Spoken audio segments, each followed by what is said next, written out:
വിശ്വ ഹിന്ദു പരിഷത്ത് കോഴിക്കോട് മഹാനഗറിന്റെ ആഭിമുഖ്യത്തിൽ സ്വാഭിമാന ഹിന്ദു സമ്മേളനവും അയോധ്യ ശ്രീരാമ അഭിഷേക തീർത്ഥ വിതരണവും നടന്നു. എരഞ്ഞിപ്പാലം തായാട്ട് ഭഗവതി ക്ഷേത്രത്തിൽ നടന്ന ചടങ്ങിൽ ആധ്യാത്മിക സാംസ്കാരിക രംഗത്തെ നിരവധി പേർ പങ്കെടുത്തു. പുണ്യഭൂമിയായ അയോധ്യയിൽ നിന്നും എത്തിച്ച ശ്രീരാമ അഭിഷേക തീർത്ഥ വിതരണമാണ് തായാട്ട് ഭഗവതി ക്ഷേത്രത്തിൽ ഭക്തിസാന്ദ്രമായ അന്തരീക്ഷത്തിൽ നടന്നത്.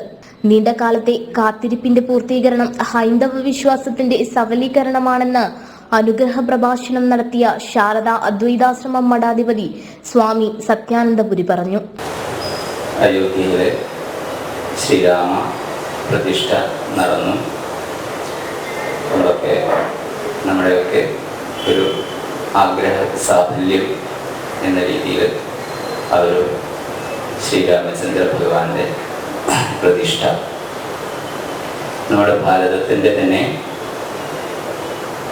7 സപ്തമോക്ഷപുരികളിൽ ഒന്നാണ് അയോധ്യ മധുരമായ കാശി കാഞ്ചി അവന്തിക പുരി ദ്വാരവതി ജൈവ സപ്തയിലെ മോക്ഷദായിന എന്നാണ് പറയുന്നത്.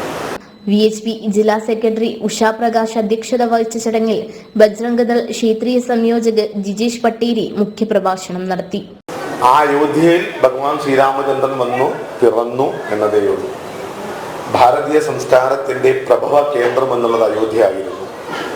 സന്യാസി വര്യന്മാരെല്ലാവരും തന്നെ അറിവ് സമ്പാദിക്കുന്നതിന് വേണ്ടി വന്നിരുന്നത് അയോധ്യയിലേക്കായിരുന്നു, സരയൂ തീരത്തേക്കായിരുന്നു.